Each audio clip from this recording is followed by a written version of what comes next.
I'm David Malsby. We welcome you onto the campus that we call Camp Hope, the residential program of the PTSD Foundation of America, serving America's veterans and their families dealing with combat-related post-traumatic stress.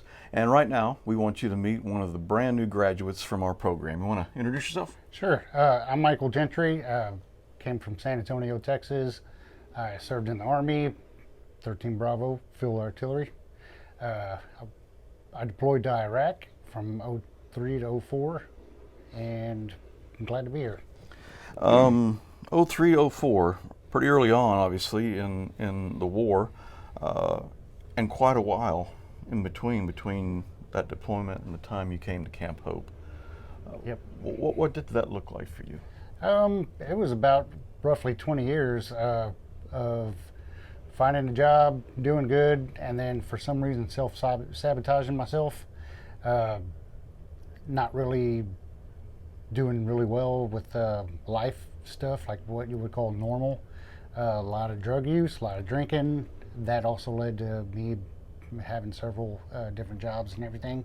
It was just kind of rough. Couldn't quite put my finger on what the problem was, but I know Camp Hope has helped bring a lot of that stuff out.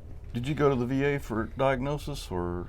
Yes, Okay. it took almost 10 years of being out. I went in 2014. Okay. After my first stint in the prison system too. Okay, so 10 years between deployment and going to get the diagnosis, basically another 10 years almost before you came to Camp Hope. How did you hear about us?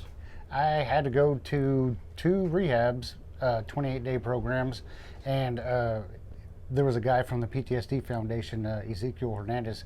He told me about Camp Hope, and I learned how long the program was. The 2 short programs weren't working, so the length of this place is what really attracted my attention. Yeah, addiction is a big part of that, and learning to overcome all that and getting the right processes. But now that you've come through the program, what's one thing that's changed for you? I'm actually speaking out now that I'm around a lot of people I can be vulnerable with, and I'm definitely going to stay in contact with those guys. I've never really reached out whenever I've had thoughts or feelings about using or drinking. Just kind of held it to myself, and I end up acting on it. Might not be that day or next week, but eventually it ends up happening. Yeah. Congratulations on completing the program. Thank Very you. happy for you. Again, if you'd like more information on our program, it is lengthy. It's at no cost to the veteran or family. PTSDUSA.org.